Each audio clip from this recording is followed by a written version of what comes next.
You're welcome. Glad to have you on my channel once again. And this more or less going to be our last video on idea generation. Remember, if you've not watched the former videos, you need to go back and watch them because it's going to help you. It's like a foundation block for you to be able to generate your own idea. So today we are going to be looking at the best business idea for you. Now that you have listened to all those points on how to generate your idea, today we are going to look at the best business idea for you. So come along with me as we get into what we have for today proper. Okay.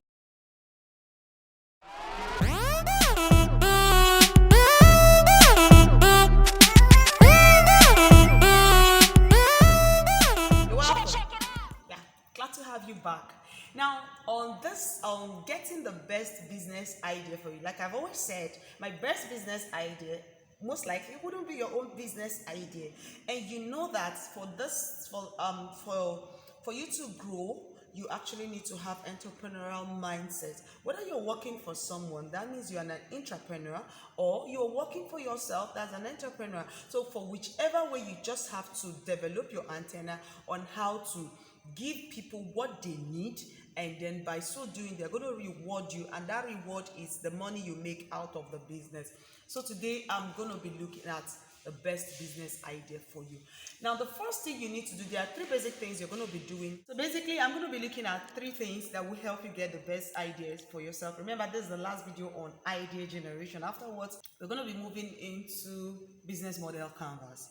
So now the first thing you're going to do is to screen your idea list. Now, with the following questions, I'm going to ask you some questions. With those questions, it will help you to screen your idea list.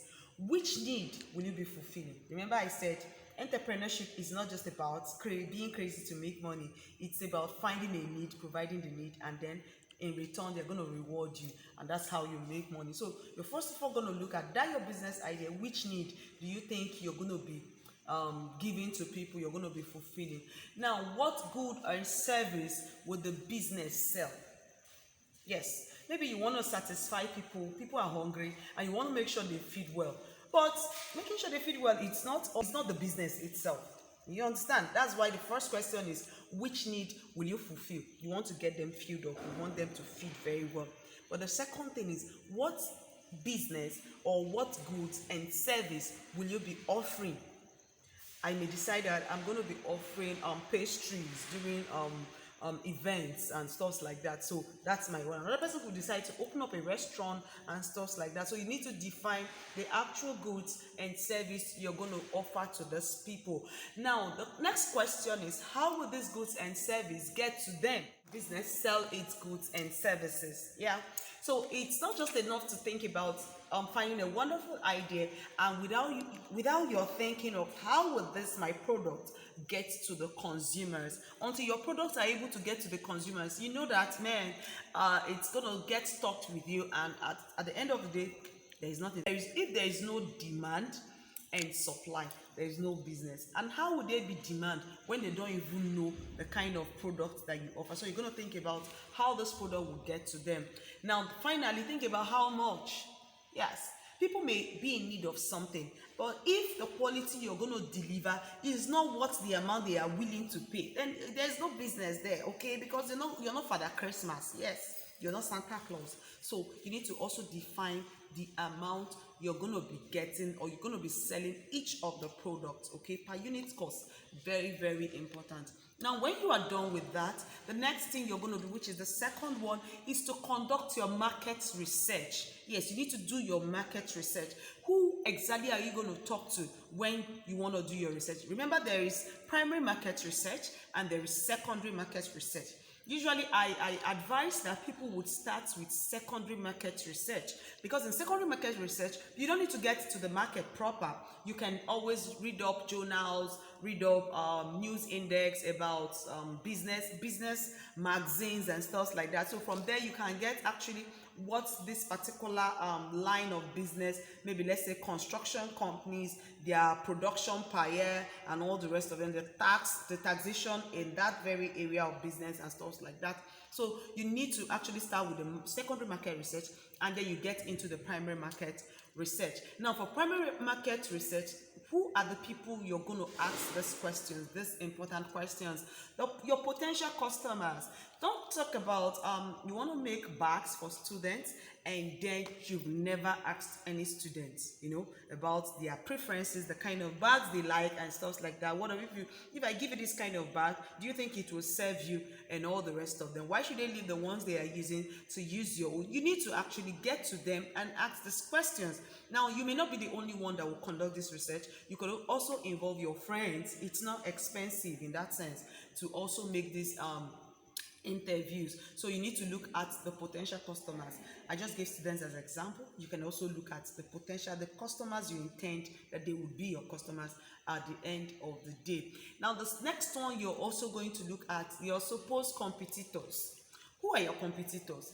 That particular market you're getting into, obviously there must have been someone that is in the related field that is doing that particular business. So you're also going to interview your supposed competitors.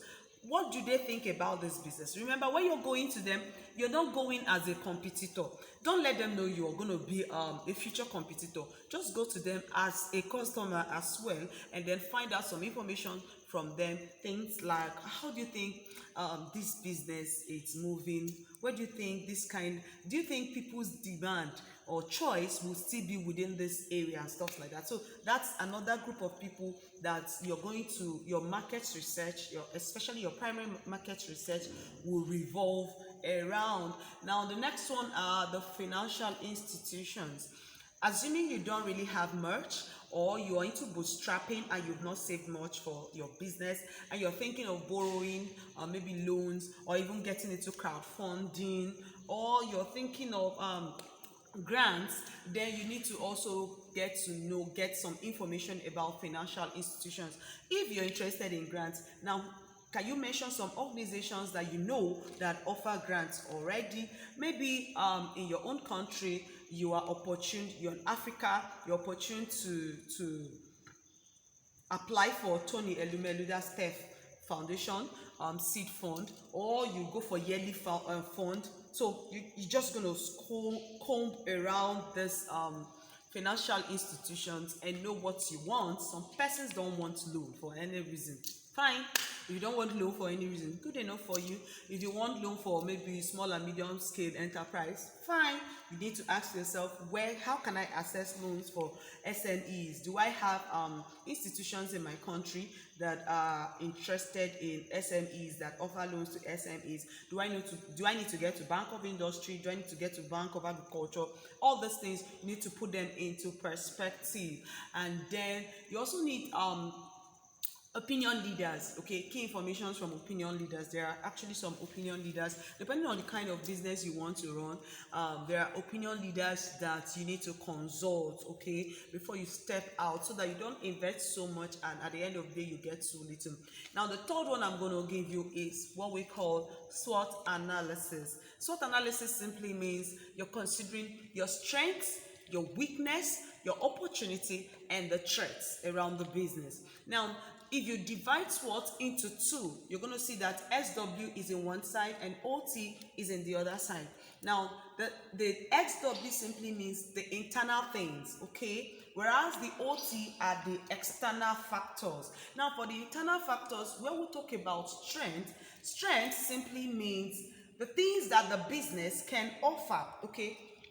What are the strengths that the company has over the others? Okay, let's take for instance, I have a foreign company, and then in the country where I come from, we are very good in a particular thing, okay? Like at the moment, a lot of drilling companies are coming from China, Lebanon, and stuff like that. Now these guys, when they come with their machine.